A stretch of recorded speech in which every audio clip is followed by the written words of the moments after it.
The first day of Eagles practice is in the books, and boy, do we have a lot to tell you. Jihaad Campbell is out there. Andrew Makuba, Kelee Ringo are doing stuff. Cooper DeJean at safety. We heard from A.J. Brown, Howie Roseman, Nick Sirianni, Saquon Barkley, Jalen Hurts. Zach Berman's here. We're going to talk to Mina Kimes. It's an overload. Join us. We start now.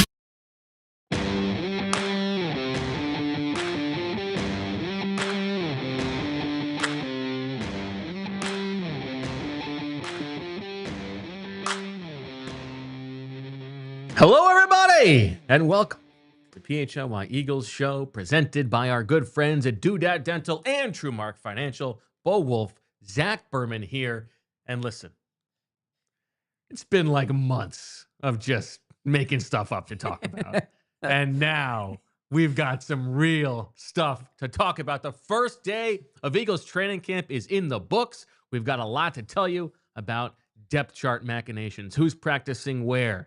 We've got a big surprise with the first-round pick. We're going to talk to Mina Kimes in the B block. We talked to A.J. Brown and Nick Sirianni and Jalen Hurts. All kinds of stuff to talk about. Zach, you must be a kid in a candy store. How you doing? Yeah, first day of school. I always looked forward to the first day of school. I got to see Julia. HZ with an early appearance on this very important Wednesday. That was a compliment to our head of production. I always look forward to the first day of camp. And it's always good when there's little news on the first day of camp, and we had that today. Let's get right into it, Zach, because I think this was, if you are an Eagles fan and you maybe have tuned out for most of the summer, you're just coming back for. I'm insulted. We did shows every day. Well, these people exist. We need to open up the tent, Zach. We can't just talk to the sickos, and I think you might be surprised because if you last checked, all expectations were Jihaad Campbell's probably not even going to be ready to necessarily play the start of the season. This is a guy who fell in the draft because of these injury concerns. Vic Fangio said in the spring he wasn't going to practice until August. And then, surprise, before practice, we talked to Howie Roseman, and he says the only person on PUP is Nakobe Dean. Everybody else is going to be out there. And we're like, okay, well, maybe Jihaad Campbell's going to be practicing off to the side or whatever. He was out there full bore practicing in team. Yeah, that's why the follow-up is, wait, Jihaad Campbell is going to be practicing? And yeah, Jihaad Campbell, now they're transitioning him back in. So yeah, he was out there in team. He's not with the first team defense yet, right? And so. Which you not expect. Sure. And we should also say that this was a practice in shells. Yes. No pads today. So we'll see if they do anything different with pads, but go ahead. But this is a great sign for the Eagles because, as we discussed yesterday, when Jihaad Campbell was one of the 20 players, the when was important because the when would really determine what that week one role is going to be. Now I got to think he's going to be in the starting lineup week one, barring a setback injury wise. I just think that the stage is set for him now. Truly, there was not a single better piece of information the Eagles could have gotten today. Exactly. On the first day of training camp than Jihaad Campbell being this ahead of schedule. Yeah, it's the headline. It's the biggest story. And so that's a good sign. And then also, some of these players coming off injuries are not on PUP either. The only player on PUP, like you mentioned, was Nakobe Dean. But, Cam Jurgens, Nolan Smith, these guys aren't starting the summer on PUP either. So this is a relatively healthy roster. I know Jalen Carter did not practice, but nor Kenyon Green, nor Kenyon Green. But it sounds like, well, by definition of them not being on the NFI list or PUP, these aren't injuries that are keeping them long term out. So this was a good day for the Eagles by virtue of that Jihaad Campbell news.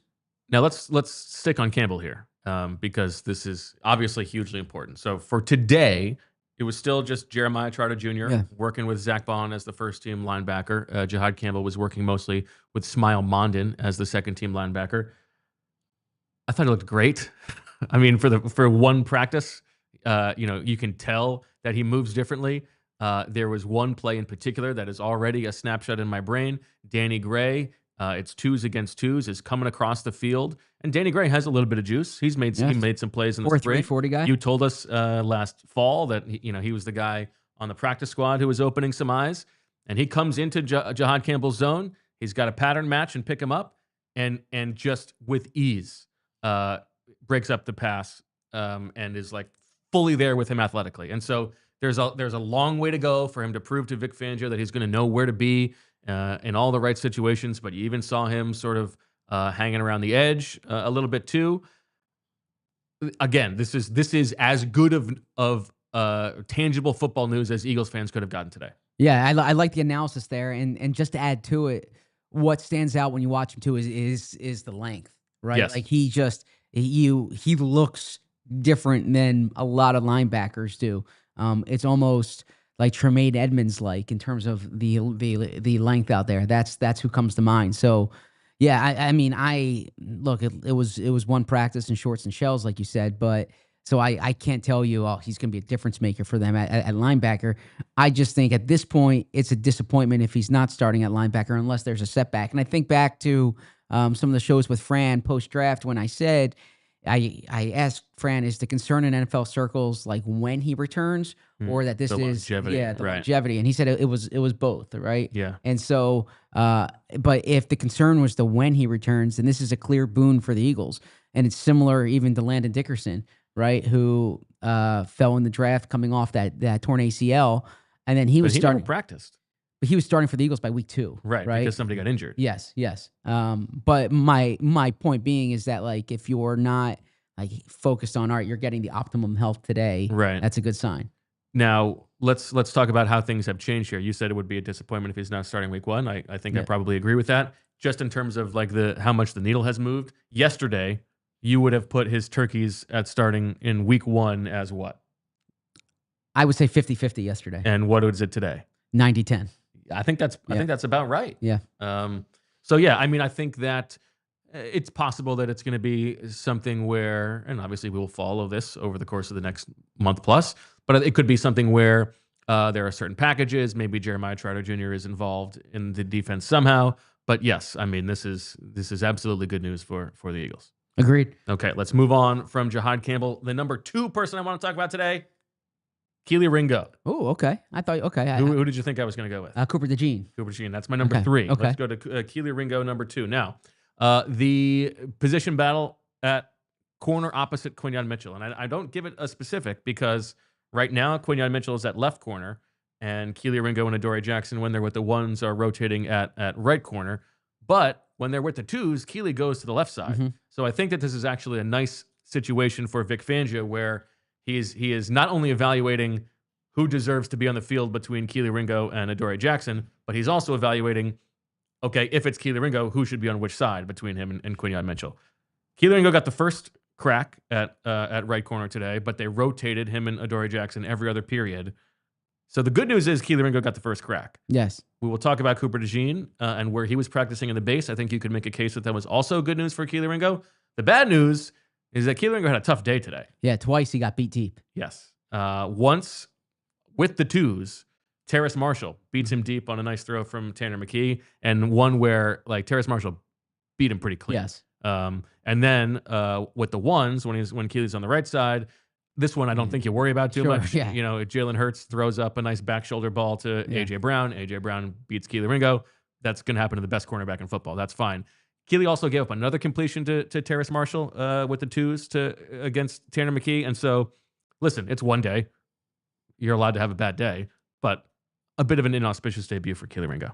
You're right. And we've been talking about this now for 3 summers in terms of the deep ball tracking with Kelee Ringo is that hasn't as much, you know, we've talked about how the ball skills were more of the like finding the ball, but that he's able to run with players.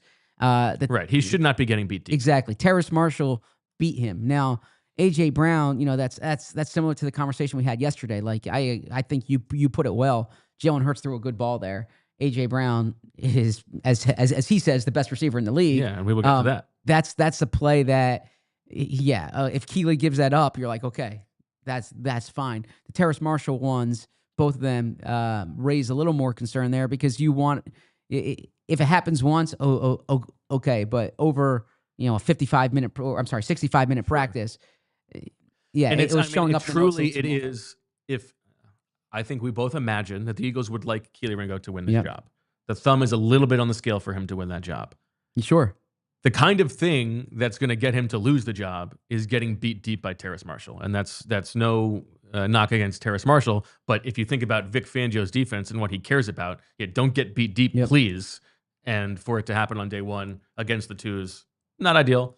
But let's not overreact. We'll see how he rebounds. Yeah, and so I do think it's important to note what you said about them rotating in because after he got beat deep the second time, Adoree Jackson was in there, and I think on social media there was some speculation maybe like Kelee was being pulled because of that, but that didn't seem, because Kelee went right back in there in the next period with the first team. So I think they were set on rotating here. I know we'll get to the other positions, but they did this at safety.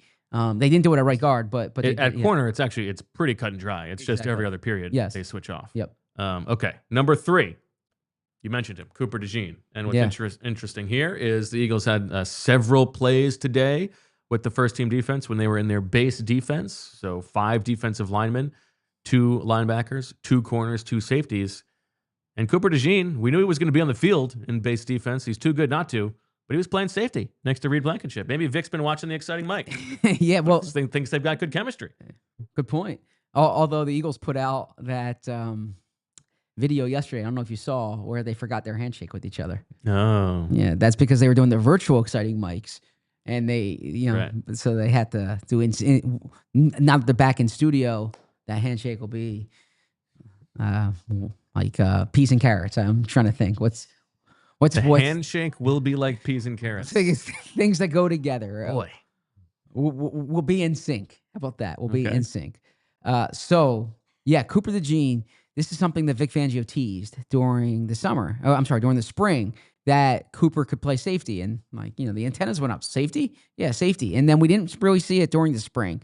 But when the Eagles were in base today, when they had 4 D-backs on the field, they were going with Cooper DeJean at safety. And I think what you said is this does speak well to Kelee Ringo, because you're saying, all right, Quinyon Mitchell's going to be on the field. Reed Blankenship's going to be on the field. You want Cooper DeJean on the field every snap. We expected Cooper DeJean to be on the field every defensive snap this year. Whose spot does he take? Does he take the second safety or does he take the second corner?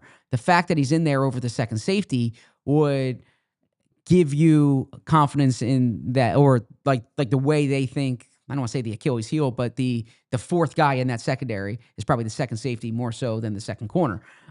It's day one. It's day one. Yes. And until Drew Makuba earns the job at safety, while there is a position at safety that's totally up for grabs, it would make sense that it would be. You would think that that's the spot to put Cooper DeJean. But Cooper DeJean, and you were on this from the jump, like when they drafted him, that his best position long term might be safety. Was I? I think you said, yeah. I don't know if I feel like. Oh, okay. Listen, I'm happy to stake claim to anything. Yeah, I think that's something, because I don't believe that that's an opinion I had. Was it Fran who might have said that? I'm sorry. Fran's been pounding the drum on him as just a corner. Well, that's what I've been saying, like financially outside. Right. I think maybe it wasn't when they tried. I think this offseason you said, what about Cooper at safety? Well, that's I think that's what. Okay, yeah. Not the possibility. Okay, yeah. I think that. So when I was saying Cooper on the outside, yeah, I'm intrigued by this. I mean, Cooper is so versatile. We've seen that. He's a physical player. He's an athletic player. He's got real good size. He's got good instincts. A.J. Brown said today that he calls him APC, All-Pro Coop. And when A.J. Brown's saying that about you, that speaks volumes. So, yeah, it stood out to me that the first day of training camp, they had Cooper DeJean playing first-team safety in that formation because this is something that they're seriously considering doing. All right. Number 4. Who do you think my number 4 is? Tyler Steen? Tyler Steen's 5. I'm going to go Makuba 4. Makuba 4, okay. Just to update everybody on the state of the rotation at safety, much more jumbled than it is at corner, where it's Ringo and Adoree Jackson. When it wasn't Cooper DeJean and they were in nickel today, Sidney Brown got the first crack with Reed Blankenship. as we expected.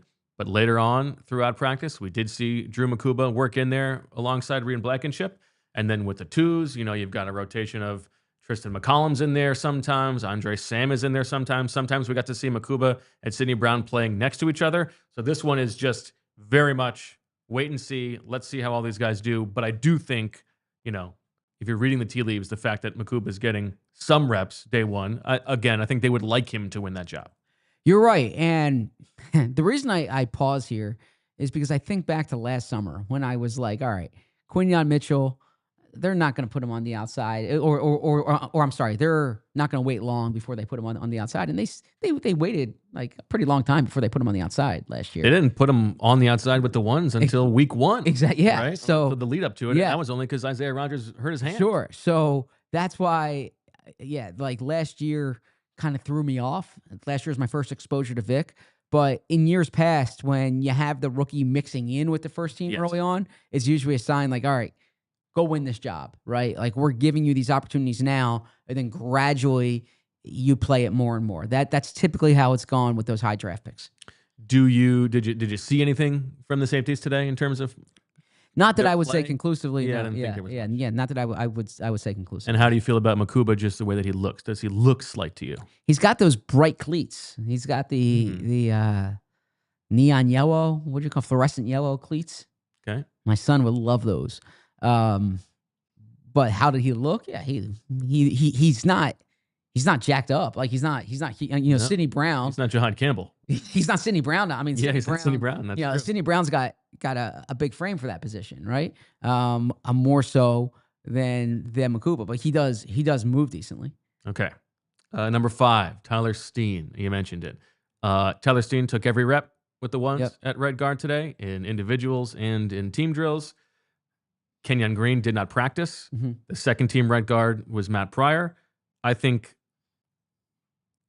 you could move your turkeys a little bit more that Tyler Steen's going to be the starting right guard. Yes. I don't know. It seems like this is the way that this is headed. Yeah, like as I tweeted out today, the news to me is when Tyler Steen's not in there, not when he is in there. I'm operating under the presumption that he's the starting right guard this year. And if there's a day when Tyler Steen's taking second team reps, that's when the antenna goes up. Yeah, that's a 5-alarm fire. Exactly. At this point, I'm expecting to see Tyler Steen in there.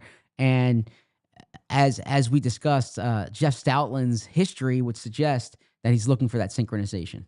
Yes, I agree with that. Okay, before we head to break, Zach, anybody else that you want to make sure we talk about at the top of the show before we get to Mina, and then before we talk about the other maybe lower level things that we saw today in the C block and also what we heard from the press conference standpoint?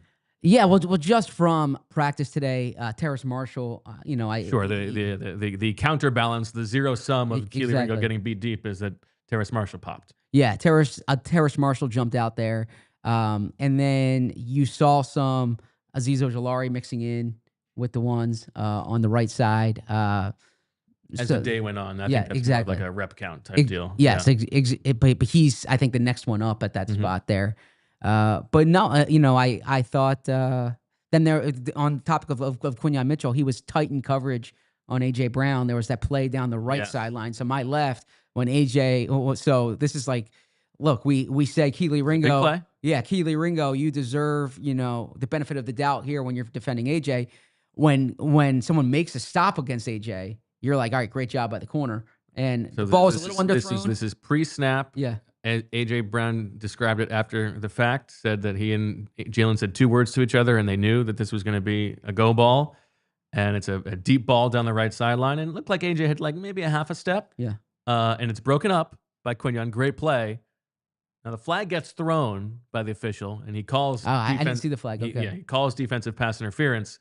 But AJ, after the fact, said, "I'm going to give that one to Quinyon." Okay. And I love that because I do think it was ticky-tack, especially on the first day of training camp. Yeah, the official. Yeah. I've been to those practices. Officials in midseason form. Yeah, seriously. Sometimes they're like, "Hey, Ferrari," that's John Ferrari, who's the assistant GM, who kind of oversees that. I didn't hear that from AJ, but that's. I did not spot the flag. I just saw the coverage. So AJ did a good job saying, "You know what? I'm going to give Quinyon that one." All right, time to take a break. hear from some sponsors. We will hear from Mina Kimes coming up. She was a big Jihaad Campbell fan in the draft, so I imagine she's excited about today's development. And then later in the show, I want to tell you about the interesting A.J. Brown dilemma that he told us about today. We start with our friends at Doodad Dental. Your smile, yes, your smile says a lot. Let us introduce you to the team that helps you say exactly what you want with your smile. This is the team trusted to care for one of our city's greatest assets, the Philadelphia Eagles. Now entering their 5th season as the official dentist of the Philadelphia Eagles, Dr. D and his team have proudly served Philadelphia and its fans for over 20 years. They do it all, from robotic implant surgery and Invisalign to veneers, emergencies, and so much more. Locally owned and operated, Dr. D is a proud graduate of North Penn High School and Temple University's School of Dentistry. His commitment to the health and confidence of our community runs deep. So whether you are an MVP or a lifelong fan, this is the team you want caring for your smile. Check them out at PhiladelphiaEaglesDentist.com and discover how you can smile like the birds.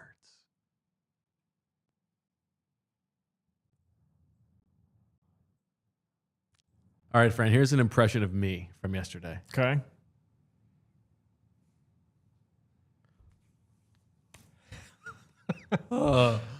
That's me walking into my house, sweating like a pig because it is feeling like a sauna in there. Yeah, I mean, you know how it is. This time of year, this Philly heat, it's no joke. So, what do I do? Do I go jump in a lake? It's not going to happen. So, I just got a bunch of ice, held it, rubbed it on my face, stuffed it down my shirt, stuffed it down my pants. Only way I could think to cool down. I mean, stop being the stereotypical dad, though. Turn on the AC. It's time to fire that thing up. I don't want to be, I want to waste money, be energy efficient. Well, look, instead of icing yourself out or jumping into a lake, you could just check out Pico's energy-saving rebates. They've got deals on Energy Star cooling equipment that actually work and cut down on your bills. So, no more ice down my pants? No, you could skip the ice, save the ice, and you throw in my drinks when I come over. The same ice? No, we'll change the ice up. Okay, fine. That's what's up. All right, well, just head over to pico.com/ways to save. They've got tips for everything. Heating, cooling, lighting, you name it. All right, back on PHLY Eagles podcast. Also need to remind you, closing in. I believe we're 2 weeks away now from the Ospreys in person at the Hard Rock Cafe. We're taking it back. Tickets going fast. Only a few left. And it's going to be a pretty important show that you're not going to want to miss. So check out allphly.com/events to make that happen for you and yours. How you doing, Zach? Doing well. You're nervous? For talking to Mina? I mean, I just respect the heck out of in Mina. general. So, am I nervous? I'm not nervous. No. There's other emotions, but not nervous. No. Okay. What kind of emotions? I'm excited to talk to Mina right now. So right now, excitement. Okay. Yeah. Fair enough. All right. While we wait for Mina, let's go down the line of some other things from practice today. Do you care about the offensive line depth chart that I can tell you about, or would you like to? I always wait? care about the How about BW. let's talk about plays. Any The other plays? BWOLR, the Bo Wulf offensive line report. Nothing like it, baby. We can probably sell that to, Oh, sure. Millions. Oh, I don't know I about feel. millions. But I would love if it were millions. But if we could probably sell it to like a moving company, like the Michael Dunn moving company. Remember we used to do that on Yes, I do. Yes, on our show. Yes. That was an Ospreys appearance, and also the ZB and the Wolf. ZB and the Wolf. Yes. There's a quote that Jalen Hurts said today that I wrote down and that I thought was going to hit you right between the eyes. Did you tell me if you felt this? Which one? The past is behind us and the future is too far away. Yeah, it's good words to live by for sure. For sure. Actually, I was flattered. I saw in the Discord over the summer someone said that Jalen pays ZB for his quotes, and I was like, that's not the case. But Not the quotes, but the sayings. I feel like I do like guys some could go back and forth. Jalenisms. Yeah, I do like some Jalenisms. Yeah. I'm a sucker for Jalenisms. What did you think of Jalen today? On brand, totally on brand. Don't say repeat. He appreciated that the question did not include repeat. Mhm. He he said, regarding not wearing the Super Bowl ring, that he's on the next year. Behind him. Yeah. I would have answered it like, you notice he was wearing his wedding ring. I would have answered, I'm wearing the ring that matters. Right? Oh. Like, that's the Jordan Mailata. Jordan Mailata at the ESPYs, at the parade, always thanking the wife. Great move by Jordan Mailata, right? Like, that's the way to go. So you get a ring question for Jalen Hurts, you should say, yeah, I'm wearing the ring that matters. All right. Well, there you go. Now it's time. We can welcome to the show from ESPN and the Mina Kimes Show featuring Lenny. Mina Kimes joins us. Hello, how are you? We are very excited to have you. The response, I mean, people overwhelmingly just thrilled about this. So thank you again for doing it. And you said it, Jihaad Campbell. This was like one of your pre-draft crushes. So this is a huge piece of good news for the Eagles today. We feel like the best possible football news they could have got today was that he is this far ahead of schedule. Signs seem to be pointing to very early, like he will be ready week 1. Why did you love Jihaad Campbell so much in the pre-draft process? A lot of reasons. Count the ways. I did a defensive, kind of previewed all the first rounders ahead of the draft, so long before the Eagles drafted him, and I expressed kind of my journey with him, or I guess with this draft in general. I was watching the players, and there were guys I liked, and there were certainly Abdul Carter made sense as the top edge overall, but I didn't really have that feeling of watching a prospect and falling in love. And the player that I think I've said this at the time that I always go back to is the first time I watched Kyle Hamilton at Notre Dame.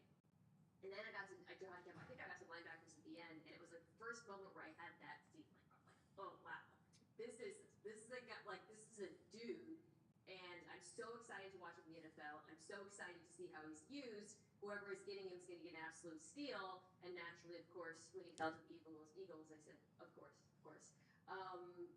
There's just so many things about his game that I really like. The athleticism is the first thing that pops. The first step as a pass rusher, which of course is where he started his career. He's so explosive. He has like true sideline to sideline range. The instincts, I think, are really outstanding. Having made a positional change, I think there's going to be a little bit of an adjustment period for them. And you saw that a little bit on tape in terms of diagnosing the run. He would get kind of fooled at times by misdirection. But I really believe he has all of the tools as well as the physical attributes in terms of speed, size, wingspan, all of that, to be one of the best softball linebackers in the NFL. So to see him land not just with the Eagles and to get to play next to the backers you have, but to land with Vic Fangio, just absolute dream for him and for me as a fan of the player. And it is almost like the ideal version of Jihaad Campbell is what Zach Bond was last year, right? Yeah. And so to have the two of them together now for Vic to be able to play with and not necessarily give things away pre-snap, and both of these guys can sort of do it all, it is a little bit of like man, we're giving this magician even more tools that he can use. Yeah, Bond's a little bit of proof of concept for him in some ways. And, not exactly identical as players, but I do think some of the same attributes there. Of course, Bond, too, with the pass rush background, and Vic sometimes deploys him that way. But just having a player who you want. When I thought about Campbell and how I wanted him to be used in the NFL, I did think a lot about the way they used Zach Bond, the versatility, using him on the line of scrimmage with those 6-man fronts, how he was really the straw that stirred the drink in that defense. And it's such a great, from a roster construction, I love the veteran linebacker with the young backer because it's such a hard position and there is an adjustment period, for rookies we have seen time and time again, which is why I went ahead of the offseason. Zach Bond was the one player I thought they got to re-sign, right? Because the Eagles obviously had a lot of difficult decisions to make on defense, but I thought you can't count on a rookie coming in and taking this role. Jacoby has his health issues. You got to keep Zach Bond. You keep Zach Bond, and now you have the rookie. I love that sort of build for the team, and I love the idea of them playing together. And it's just so counter to the way that Howie has built things before, and so you can tell that it is a Vic influence, that this is how he wants the team to be built, sort of from back to front a little more. Yeah, and that's what I was curious about from your perspective, Mina, because you spoke about him as an off-ball linebacker, but also having that ability to play on the line and in 6-man fronts. And I remember watching you leading up to the draft, and you thought similarly to us that the Eagles would look at the line of scrimmage in the first round. Like that seems to be their history. And after the Eagles drafted him, there was a lot of conversation, including on this show. Are they going to move him to edge rusher? Is this going to be a Micah Parsons-like situation? I know year one could be different than year three, but as you project out Jihaad Campbell, do you see him being a Zach Bond-like player where he excels off ball? Or do you think ultimately, I hate comparing anyone to Micah Parsons, but he makes that transition to more of a pass rusher? I would play him off the ball. I think early on, you use him in a variety of ways, and how he plays or how he has used his rookie season might not augur how he's used the rest of his career. I think the best version of him is as an off-ball linebacker.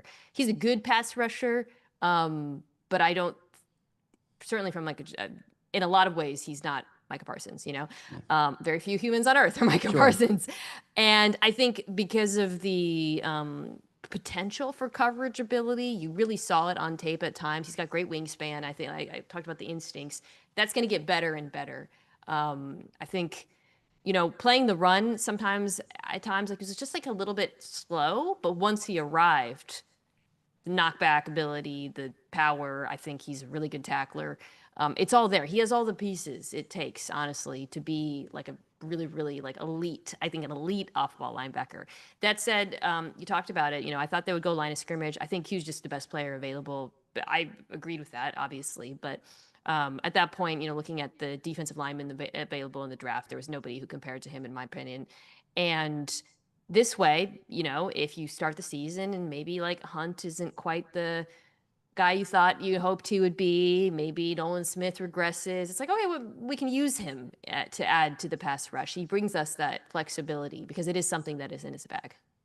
And I do think, part of the reason that they would have been willing to trade up for him to 24 is that. And you just think about Howie, and it's like somebody told Howie in the room, hey, he could always be an edge rusher if we want. It's like, okay, fine, I'll trade up for him. Okay, I want to sort of level set your expectations for the season, but first I do want to ask you are married into an Eagles family, correct? Yeah, true. So how often are the in-laws bothering you about where you ranked Jalen Hurts in the quarterback rankings? I didn't rank him. I think I've managed to evade being pinned down on quarterback rankings. I did a pod where we had a draft, okay. So that's a two-person job. Much different. Yeah.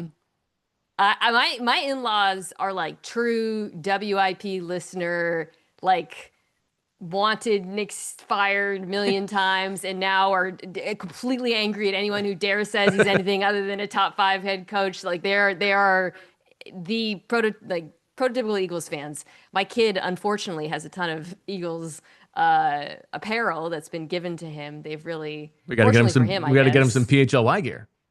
Yeah, please. He's big now, but yeah, no. So I think I've avoided the shows because this has been, of course, the big talking point. I feel like on every ESPN show the last week.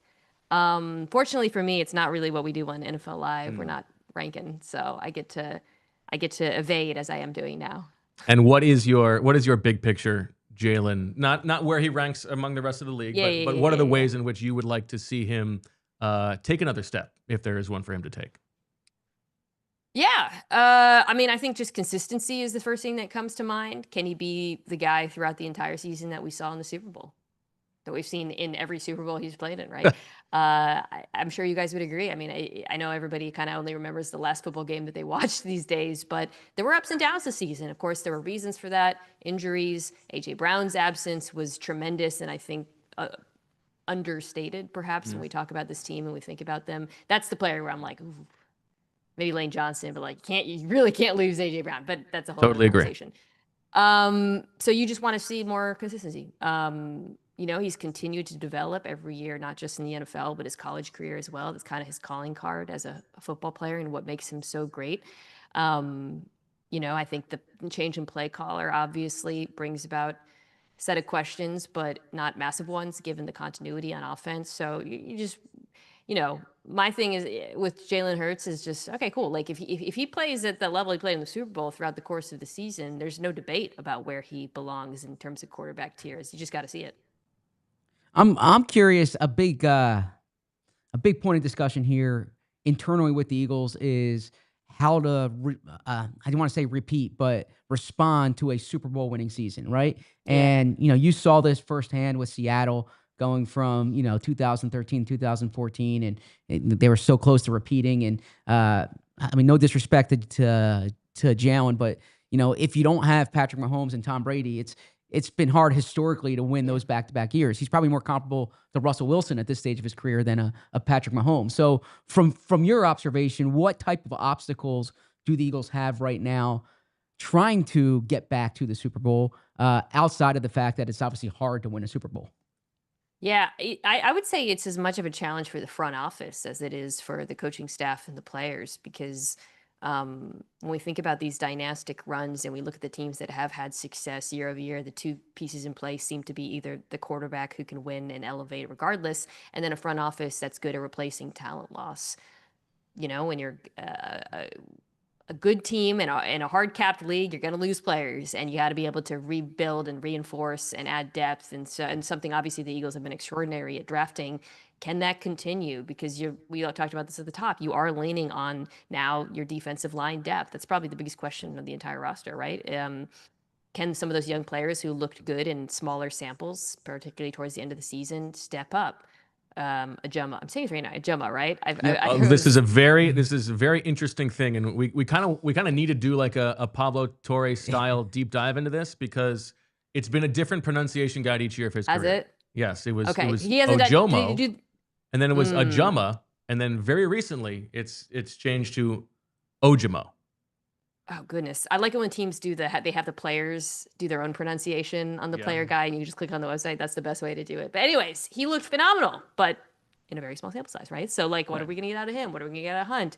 The cornerback position opposite Mitchell on the outside, of course, with Ringo, that's a question mark as well. And then I think offensively, it's less about drafting in there, although, there's a competition to guard, and more just about depth and injury. These Eagles have played a lot of football. People always ask about the 49ers, why they have so many injuries. And, does it have anything to do with Kyle Shanahan and the perhaps, right? But a lot of it is just because they play so much football. It's hard. Lions suffered that too. And while the Eagles offense is tremendous, and obviously it's like an all-star team, it's not deep at a few positions. And I think that would be the biggest challenge to me, is if you lose an AJ or a Lane Johnson are probably the two players I would put at the top where you start to worry about the depth behind them. And so as you think about that, and as we think about the Eagles heading into the season, this offense that is star-studded and probably over the course of the regular season underachieved a little bit last year versus the defense, which, surprisingly turned out to be probably the best defense in football. Which side are you a little bit more worried about? It's interesting because the defense is mitigated to some degree by Vic Fangio and the fact that you have stars at really important positions. But I would have to say the defense, regardless. I mean, that's a lot of snaps walking out the door, and you're counting on young players to step up. Makuba wins the safety job. Another player I really liked. If Campbell has to play, rushing the passer. Feel like they really landed on something there with Smith next to Carter, and that's great. Can he build on that? But also, opposite him, also on the inside, just questions. I think they'll still be good, and it's a complementary sport, so they're going to be put in good positions, I think, because of the offense continuing to be dominant. But there are questions on that side of the ball. What's your expectation for the offense this year? Do you anticipate another year of Saquon, being kind of the centerpiece of that offense, or do you think this goes back to more Jalen throwing to AJ, DeVonta, and Dallas Goedert? I think it'll be exactly the same, which is you dial in on one and they'll punish you the other way, right? That's the thing about the Eagles. They are the biggest math problem in the NFL. You got to play single high because of Saquon. Oh, here comes the best man-beating wide receiver, arguably, in the entire league. Right. To me, I know there's a little bit of I won't say heebie-jeebies, but everybody remembers. It felt like we were saying all the same things when they went to Brian Johnson. And so there's a little, I wouldn't say paranoia, but I have found there's a little bit of pause when we say, cool, just run it back, hit copy paste. You don't have to change anything. Okay, cool. But they did that and it went horribly, but that was a different group. They did, first of all, Jalen Hurts, I think, has become a better quarterback, particularly against blitz, against pressure. and they didn't have Saquon Barkley. And so I think that'll help mitigate that to some degree. And I also think from the coaching standpoint and like the personality dynamics there, if you want to be optimistic about it, back then the Brian Johnson, Nick Sirianni situation was one where Nick felt like, I think he was eager to be involved in all of that stuff. Whereas because this is Kevin Patullo, who has been his right-hand man, I think he's going to be a little bit more willing to let it be Patullo's show for now. But we also know that, Nick can only help himself for so long. So we will see how that plays out. Yeah, I don't know if Nick's wound as tight now as he was in 2023. I think is he ever not wound tight though?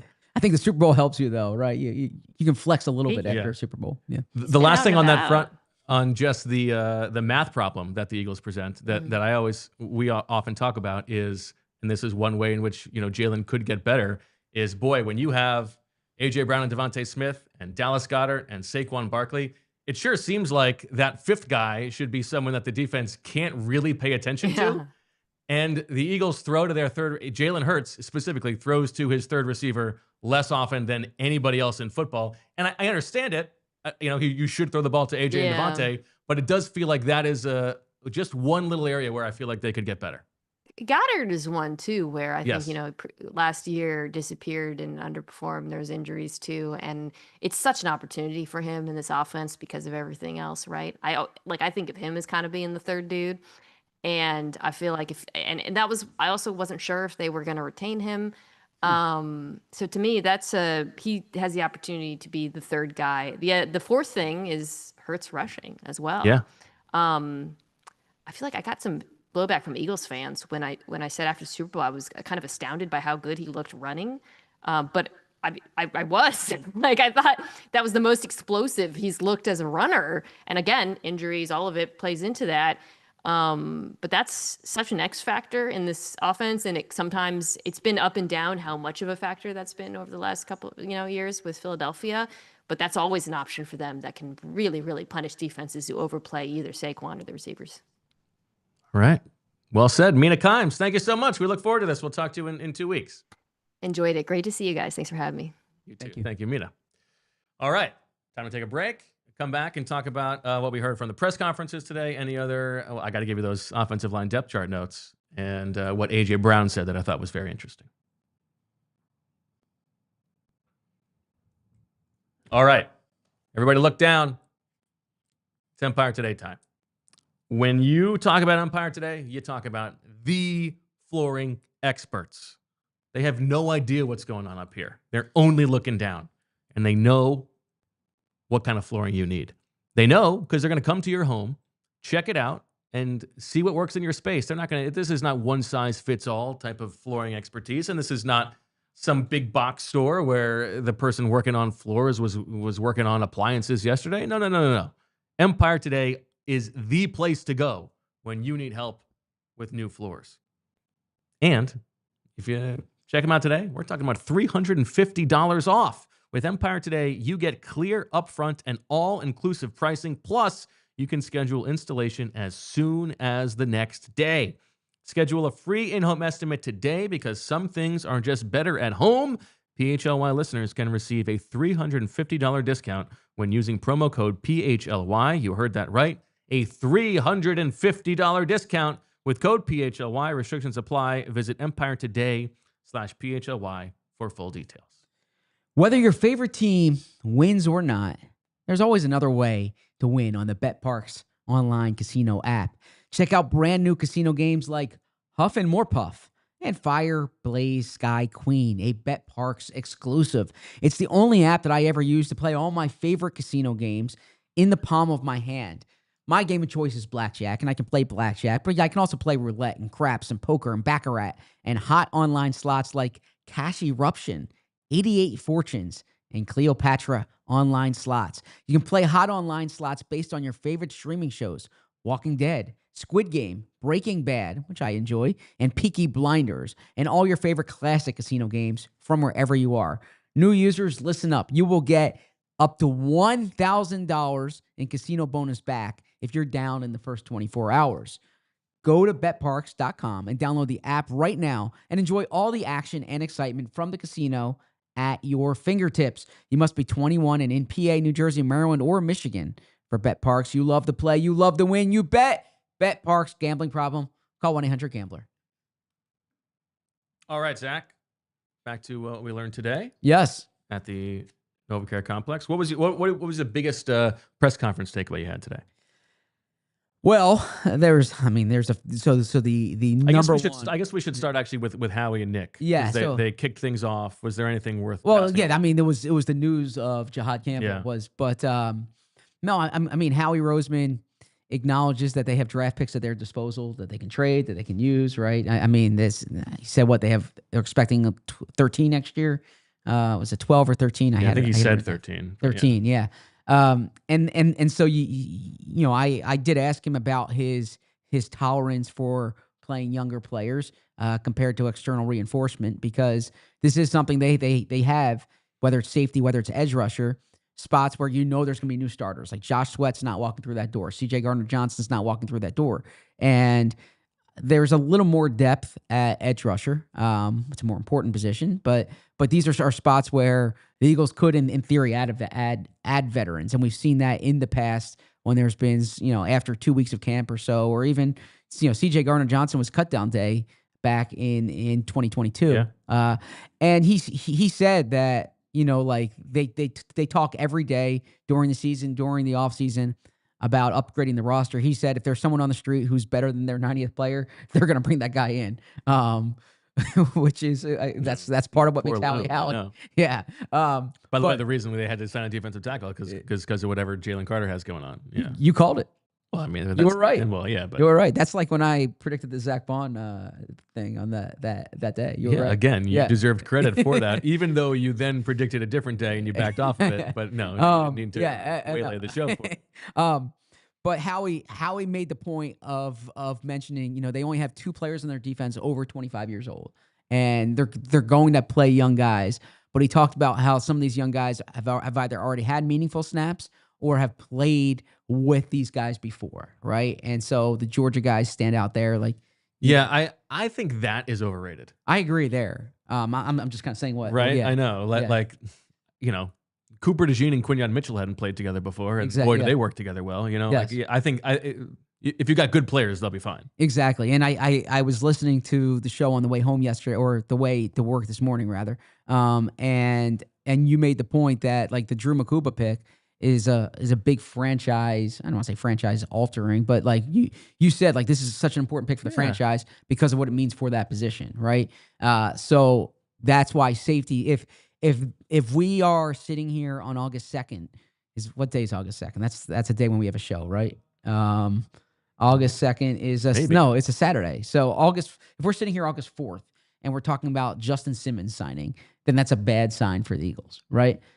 So that's why I kind of asked the question, and the jury's going to be out there. Howie's always been aggressive.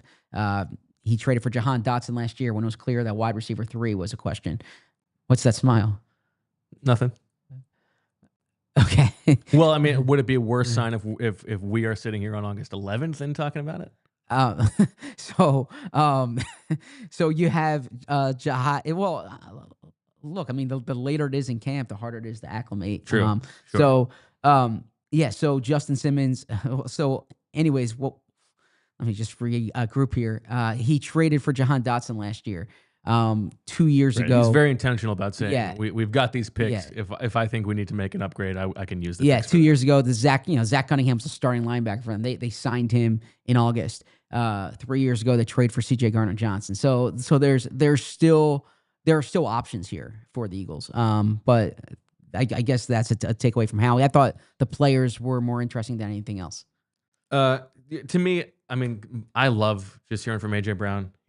He's so insightful. He's so thoughtful. And he has such interesting perspective. He had a great perspective on the ring and how that actually felt more meaningful to him than other things. I think you can check out that clip on the PHLY YouTube page. But the thing that he said that I thought was most interesting was, he talked about himself, and he thinks he's the best wide receiver in football, and his goal is to put a stamp on that. And then he sort of caught himself. He's like, but I have to put the team first. Yes. And I think that is such a good insight into AJ Brown, and I don't mean this from like a it creates tension in the locker room standpoint. Yeah. It's not, he does what's best for the team, and he says, and I do. Yeah. But you have to imagine that is a difficult thing for he himself to wrestle with, is that I am the best receiver in football.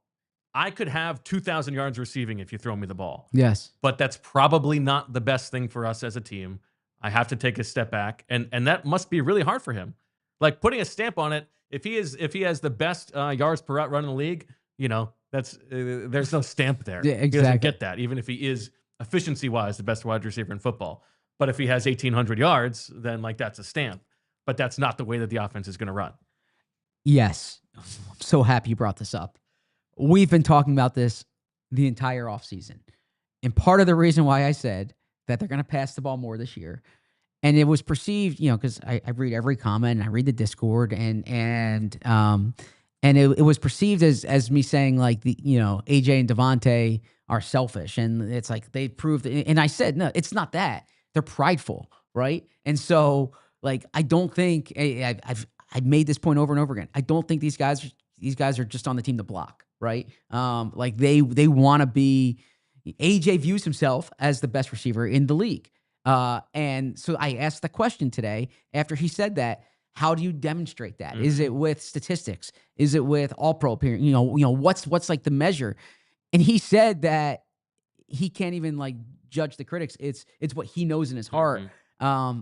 But yeah, I mean, I gotta think the entire whether it's Jalen passing, whether it's AJ passing, whether it's AJ receiving, DeVonta receiving, Dallas Goedert, like these guys are gonna want better numbers.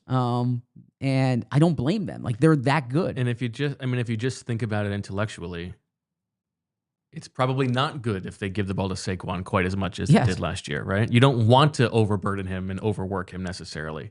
Maybe that's the way you want to play in the playoffs, right? Because that's your formula. But over the course of the season, spread the ball around a little bit. And it's the same thing we talked about. Saquon Barkley's the best running back in football. He's averaging whatever it is, yards per carry. And guess what? AJ Brown's yards per target is more than that. So he needs the ball. Yeah, and like to make this kind of big picture in terms of human dynamics. This time last year, we were talking about they paid AJ, they paid DeVonta, so they don't have to worry about that, right? This year, they paid Saquon. Like they don't, that's true. They don't have to worry. Like Saquon, if Saquon had the 2,000-yard season, and then he comes back and like they pull back his numbers, and then this would have essentially been a contract year for him because there was the guaranteed money was in those first 2 years. If you're Saquon, you're like, wait, I had that career year, and now I'm going into my contract year with so it could be like the inverse. All right, Saquon, we took care of you now. You don't need to worry about getting 2,000 yards. You don't need to worry about getting 1,500 yards. And it's like, you take care of these guys, and it's like, all right, you're good. You're good. So I think that's something to keep in mind with like AJ and DeVonta this year is those conditions that were in place last year. I think, I think they're going to want to be more involved this year. Okay. Anything else from Jalen that jumped out to you? You mentioned the repeat thing, similar to Nick, he's not using the term repeat. He talked about his conversations with Michael Jordan. He didn't want to discuss, these quarterback rankings lists, although he had a sly smile. He sure did. When he was asked about it. Like, that was his way of answering it without answering it. Yeah, he's aware. He's aware, exactly. And, especially because this isn't just like talking heads sometimes, although I suppose former players become talking heads. But like, Cam Newton talked about this, right? And that's someone who Jalen's spoken about in the past. And so I'm curious. What did Cam Newton say? I missed it. He thought like Jalen was kind of paraphrasing here because I always read it. I didn't watch it. But Jalen was kind of like carried by the offense, that kind of concept. Although I might be I'll come back tomorrow with a better explanation there. And yeah, so he talked about that. He talked, you asked him about control at the line of scrimmage. Yeah, and he said he feels no different than his rookie year. Just that experience matters. Exactly, exactly. So, and then I also thought too, like if you go beyond the Eagles, what's pretty topical is some of the NFLPA discussion. Yeah, Lane Johnson was fairly blunt that like we've got the weakest union in sports. Yeah. It's been a crap show. Exactly. Yeah. And Jordan Mailata said that he thinks they have the right people deciding things now, and they didn't before. But he's a player. He's in a leadership position, so he has to say that. He says he needs, but he says it wasn't. It's been a mess, right? Yeah. And which is pretty clear. There was a good article today by Don Van Natten and Kalen Kaler. Yeah. And so so that was interesting. A lot of important power lunches. A lot of important power lunches. I guess I'm just talking about Lloyd Howell Jr. in his expense reports. Yeah. Okay. I thought you meant Don Van Natten and Cam Kaler. I was like, okay. So that stood out from those guys. Saquon was, similar to what we talked about with the Super Bowl. Saquon said, the reason why it's hard to get 2,000 yards in back-to-back years is it's hard to get 2,000 yards once, right? So, it's not typically done because it's hard to get 2,000 yards. And then there was, Jordan Mailata eloquently kind of stated what Nick Sirianni said. Jordan said they're not defending anything this year. They won last year's Super Bowl. They're 2024 world champs. They're not defending champs anymore. Like they're trying to win this year. So that's kind of the way it goes. Okay. I'm going to give you your offensive line report. Yes, let's hear. Are you ready? Mm-hmm. With the ones, you know what it was. Jordan Mailata, Landon Dickerson, Cam Jurgens, Tyler Steen, Lane Johnson. With the twos. Now, there's a difference between individuals and teams. Today in individuals, from left to right, Kendall Lamb, left tackle. Trevor Keegan at left guard. That will change. Brett Toth at center, Matt Pryor at right guard, and Darian Kennard at right tackle. In team drills, though, it was Kendall Lamb at left tackle, Brett Toth at left guard, Drew Kendall bumping up to center, so Trevor Keegan bumping down, Pryor and Kennard. But with the threes, Trevor Keegan in team drills working at center. So we saw. Remember, I told you. Yep. I get snapped to attention in the spring when just on the side we saw him doing it. Well, he brought it to the practice field today. So Trevor Keegan getting some positional versatility. And then with the threes, you've got Miles Hinton at left tackle, Laken Vakalahi at left guard, Cam Williams at right tackle, and Holland Pierce at right guard. And, of course, that's no Kenyon Green. We'll see where he slots in when he returns. Miles Hinton, I think, looks good. Just physically, looks good. I was talking to a friend about that. Flex. But the interesting thing there, Keegan, do you think that's a good sign that he's getting some center flex? I do. I think it's important. I do, yeah. I mean, I think it's important for his chances to make the team. And then water gun to your head, Kendall Lamb or Darian Kennard, who's more likely to be the swing tackle?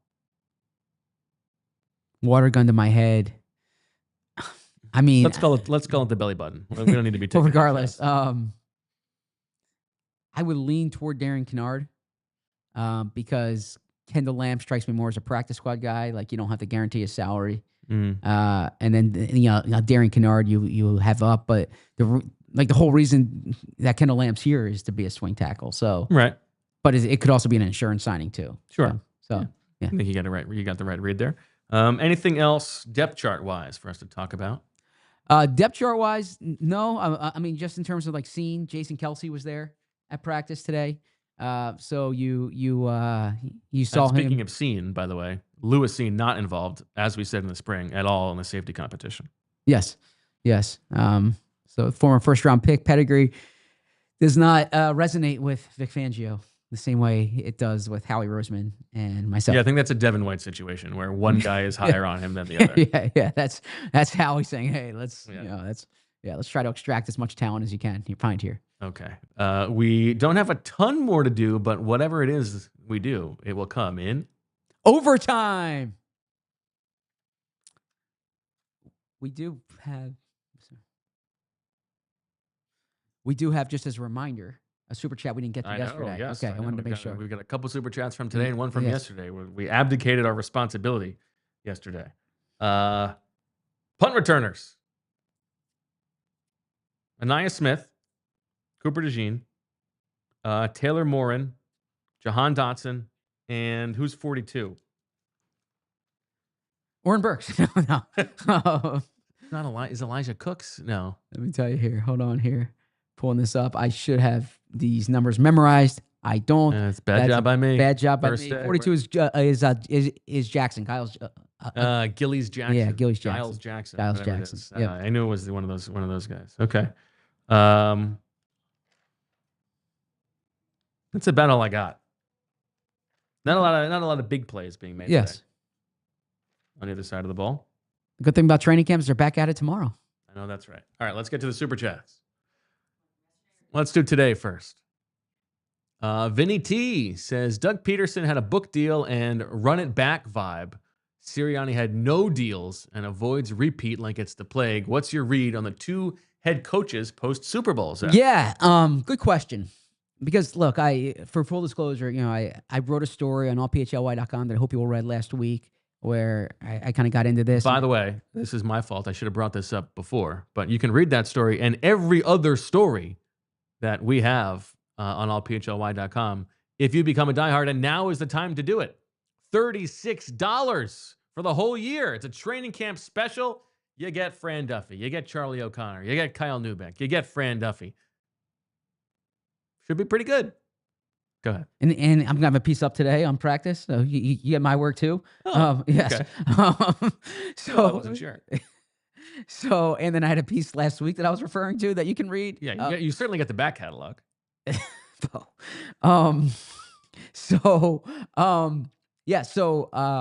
asked Nick Sirianni about how he navigated this offseason. Because I think this is it's always interesting to see. He's never more marketable than he is this year. Sure. And he said that he did some speaking things, as you. Yeah, he took the money there. Yeah. But he was not like he was not on the speech circuit. Yeah. He didn't write a book.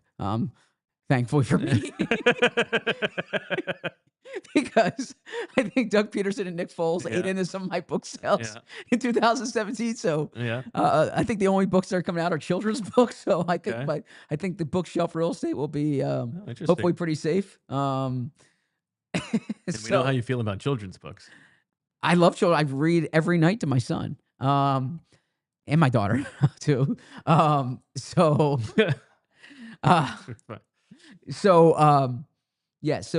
to get back to the Doug Peterson part of this question, Doug's not to look, Doug. I don't think Doug did anything wrong writing a book about his message though was about the target on the back, embracing the target. This is the new normal, right? That it was own this. You're the Super Bowl champs, to the point that Malcolm Jenkins that year, before week 1, asked Doug to take off all the Super Bowl stuff. We're living in the past, And Nick Sirianni has almost done the opposite. No, that was last year. No repeat. The ring ceremony, that's that. They're going to have the banner come down. But yeah, Nick Sirianni has taken a different tact, a different approach here. So that has stood out to me. Yeah. Do you think that is Sirianni on his own, or do you think that is in any way influenced by Howie Roseman? Yeah, good question. I think it's Sirianni on his own. I think so too. Yeah, I don't think Howie's telling Nick how to operate with this. I mean, sure. I imagine he spoke to Jeffrey and Howie about 2018, and as Howie said, they started slow and finished strong in 2018. And as Lane said today, they started fast and finished bad in 2023. So they kind of got to put it together this year. But I think, Nick, and this is what I wrote about in that piece on allphly.com. Nick's spoken to a lot of people who have experienced this. And he says the two problems that they have is they either rest on their laurels or they look too far ahead. And he said, all you can do is focus on right now. So past is behind us and the future is too far away. Yeah. So he gave the example, Christian Parker gave him this book, A Daily Wisdom. And one of the things was, if you're running a marathon and you're on mile, and you're not thinking about 26.2 miles, you're thinking about the mile that you're on right now. And I think that's probably a good way to go through life as well. Yeah. I mean, I don't think I could run a marathon because I'd be thinking about all the ones to come. That'd be brutal. Yeah. Okay. Next super chat from Fresh Prince, who says, will ZB finally admit that he loves us? Yes, I could tell you with unequivocally, I love this audience. I am so grateful for this audience. It is his heart grew. Yeah, I love this audience. I get, my wife will tell you, I get a dopamine hit from this audience. Like, you know, I don't know what like a high is like, but I get, I get pumped up when I read. Julia, you want to chime in? when I read comments and like nice messages, and you know, every time I'm out and someone says, you know, I love the show, yeah, I promise you I feel that. So I love this audience. Yes. And the community that we've built here. Yeah. Do you want to answer Stonk's question, or you want to save that for another day? Stonks, I'll tell you, I'm focused on the mile I'm on right now, right? Come so on. if you look too far behind you, it's in the pad. You look too far in front of you. Like, yeah, my focus is doing. Who can tell the future? Nobody knows. My focus is doing the best show today. Then when I get home, writing the best practice report I can write, and then tomorrow coming back doing the best show tomorrow. If I'm doing the best 30-second video I can do, honestly, like that's my focus right now is doing the best work I can every single day. You know, Right, and I think that's how you build audience loyalty. Or I hope that's how you build audience loyalty, by doing great work. You know. I don't know if loyalty is what you want to lean into right now. Okay, let's go to the super chat from yesterday from Polar Jam. It says, do you guys read much national Eagles coverage? ESPN had Matt Pryor listed as the presumptive starting right guard, and Nakobe at linebacker. Makes me want to ignore anything that doesn't come from a team's beat reporters. Do you guys read much national Eagles coverage? ESPN. I read every single piece written about the Eagles. Like I get Google alerts about Eagles. So I get some stuff that has nothing to do with the Philadelphia Eagles. Do you just do Eagles, not Philadelphia Eagles? Actually, Philadelphia Eagles, yeah. Okay.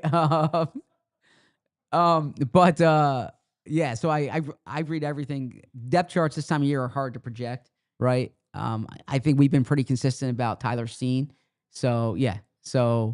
Yeah. I mean, that's kind of how I would read. I think to the question, it's just media literacy. Yeah. You know, if it's Tim McManus, you trust what you read. Sure.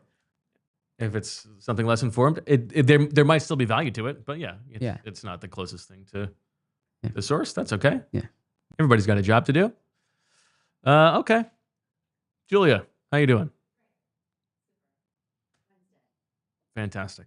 Eagles practice again tomorrow. Fran is going to join us. We're going to have a little 3-man weave to talk about the second day of practice. Look forward to that. Coming your way at 2:00.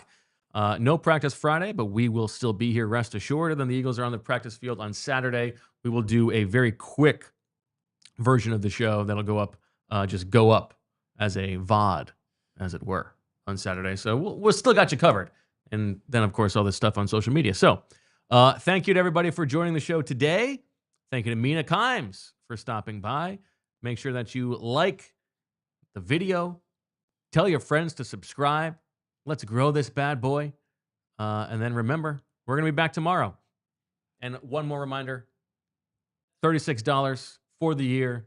Training camp special if you want to become a diehard. And 2 weeks away from the Ospreys in person. Should be very fun. Okay. That'll do it. For Zach and Julia, I'm Bo. We will talk to you tomorrow. And as always, we love you. We all silly like the mayor.